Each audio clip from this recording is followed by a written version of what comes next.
হৰভোগৰ বৈৰাপুৰ গাঁৱৰ শ্ৰী শ্ৰী গৰখীয়া গোসাঁই নামঘৰৰ ১২৫ বছৰীয়া জয়ন্তী উপলক্ষে বৰ্ণিল সাংস্কৃতিক শোভাযাত্ৰা। হৰভোগৰ বৈৰাপুৰ গাঁৱৰ শ্ৰী শ্ৰী গৰখীয়া গোসাঁই নামঘৰৰ ১২৫ বছৰীয়া জয়ন্তী উপলক্ষে আজি এক বৃহৎ বৰ্ণিল সাংস্কৃতিক শোভাযাত্ৰা উলিওৱা হয়। গাঁওখনত ১৯০১ চনত প্ৰতিষ্ঠা কৰা বৈৰাপুৰ শ্ৰী শ্ৰী গৰখীয়া গোসাঁই নামঘৰত কালিৰ পৰা মাঘী পূৰ্ণিমা তিথি উপলক্ষে ৪দিনীয়া বৰ্ণাঢ্য কাৰ্যসূচীৰে পালন কৰা হৈছে ১২৫ বছৰীয়া জয়ন্তী উৎসৱ। আজি গাঁওখনৰ ২ শতাধিক জীয়ৰী বোৱাৰী তথা পুৰুষ মহিলাই লোক সংস্কৃতিৰ আধাৰত বিশাল শোভাযাত্ৰা উলিয়ায়। বৈৰাপুৰ গাঁৱৰ বৰ্ণিল শোভাযাত্ৰাটো আনুষ্ঠানিকভাৱে উদ্বোধন কৰে হৰভোগ সমষ্টিৰ বিধায়ক মনোৰঞ্জন তালুকদাৰে। শোভাযাত্ৰাত অসমৰ প্ৰতিটো জাতি জনগোষ্ঠীৰ লোকনৃত্যৰ লগতে বিহু নৃত্য আয়তীসকলৰ নাম প্ৰতীকী নামঘৰ প্ৰদৰ্শিত কৰা হয়।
এটা অভূতপূৰ্ব অভিজ্ঞতা। ১২৫ বছৰ হৈ গ'ল বৈৰাপুৰৰ শ্ৰী শ্ৰী গৰখীয়া গোসাঁই নামঘৰত, আৰু এই ১২৫ বছৰত প্ৰতি বছৰে কৰাৰ দৰে এইবাৰ বেছি উলহ মালহেৰে বৈৰাপুৰৰ ৰাইজে আজি মাঘী পূৰ্ণিমাৰ এই উৎসৱটো কৰিছে। ৰাইজখন গুবুৰি খাই পৰিছে আৰু তেওঁলোকৰ মাজত থকা মিলা প্ৰীতি ঐক্যৰ বহিৰ্প্ৰকাশ আৰু গাঁৱৰ মাজতে আজি তেওঁলোকে সাংস্কৃতিক এটা শোভাযাত্ৰা সংগঠিত কৰিছে, সহমানে অংশগ্ৰহণ কৰিছে। আজি আমাৰ বৈৰাপুৰ গাঁৱৰ শ্ৰী শ্ৰী গৰখীয়া গোসাঁইৰ ১২৫ বছৰীয়া জয়ন্তী। মানে বহুত দায়িত্ব, বহুত কষ্ট কৰি এই উদযাপনটো আমি কৰিবলৈ সক্ষম হ'লোঁ। মোৰ লগতে গাঁওবাসী সকলোৰে সহযোগত আজি মোটামুটি ইয়াতেতো ১৫০০মান মানুহ হ'ব। ইয়াতে আমাৰ লোক সংস্কৃতিৰ লগত যিখিনি জড়িত থাকে গোটেইখিনিয়ে, এতিয়া নাম ক'লে অলপ সময়টো দীঘলীয়া হ'ব, গোটেইখিনিয়ে আমাৰ জড়িত হৈ আছে। ইয়াতে বিহু দলৰ পৰা লোক সংস্কৃতি, জাতি জনগোষ্ঠীৰ গোটেইখিনি সংস্কৃতি ইয়াৰ লগত জড়িত হৈ আছে। আমাৰ অনুষ্ঠান ৪দিনীয়া।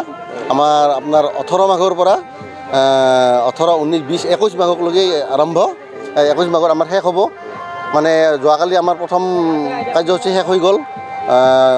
ৰাতিপুৱা আছিল ভাগৱত ভ্ৰমণ, আপোনাৰ তাৰপিছত ধৰ্মসভা, হোমযজ্ঞ, মানে নাম প্ৰসংগ, এইখিনিতে ৰাতি যাত্ৰাবিনয়। আৰু আজি ৰাতিপুৱা ধৰি লওক উষা প্ৰসংগ, নাম প্ৰসংগৰ লগতে এতিয়া আমাৰ সাংস্কৃতিক শোভাযাত্ৰা আৰম্ভ হৈ আছে। আৰু কিছু সময়ৰ পিছত আমি আমাৰ গন্তব্যস্থান আমাৰ নামঘৰত যাই পাম। তাৰপিছত আমাৰ সমূহীয়া ৰাজহুৱা আমাৰ মানে লঘু আহাৰৰ মানে ব্যৱস্থা কৰা হৈছে। আৰু সন্ধিয়া আমাৰ আমন্ত্ৰিত নামদল ভৱানীপুৰ কলবাৰীৰ বীৰনাম দল আৰু মৈৰামাৰা চতুৰ্ভুজ মহিলা নাম দলৰ দ্বাৰা নাম প্ৰদৰ্শন। আমাৰ বৈৰাপুৰ গাঁৱৰ ১২৫ বছৰীয়া উৎসৱ উদযাপন সুন্দৰভাৱে উলহে মালহে আমি পালন কৰা দেখা পাইছোঁ। সকলোৱে সুন্দৰভাৱে আনন্দভাৱেৰে ওলাই আহিছে আৰু সকলোৱে স্বতঃস্ফূৰ্তভাৱে ইমান সহায় সহযোগ আগবঢ়াইছে আমালৈ। আমি সেইকাৰণে ধন্য হৈছোঁ। এনেধৰণৰ উৎসৱ যাতে আমি সদায় পালন কৰি আহিব পাৰোঁ আৰু সকলোৰে সহায় সহযোগ যাতে সকলোৱে সদায় লাভ কৰি থাকিব পাৰোঁ, তাৰ কাৰণে সকলোৰে মাজত আমি সেৱা জনাইছোঁ। আৰু এনে উৎসৱ আজি আমি ৪দিনীয়া কাৰ্যসূচীৰে আমি পালন কৰি আহিছোঁ। তাৰে ভিতৰত আজি দ্বিতীয় দিনাৰ সুন্দৰ আমাৰ সাংস্কৃতিক শোভাযাত্ৰা, আৰু সাংস্কৃতিক শোভাযাত্ৰাত সকলোৱে সুন্দৰভাৱে সহায় সহযোগ কৰিছে। গতিকে কিমান ভক্তৰ সমাগম ইয়াত প্ৰায় সহস্ৰাধিক, মানে হাজাৰ হাজাৰ মানুহ আহি উপস্থিত হৈছে। গতিকে সকলোৱে অজস্ৰ সহযোগ আগবঢ়াইছে।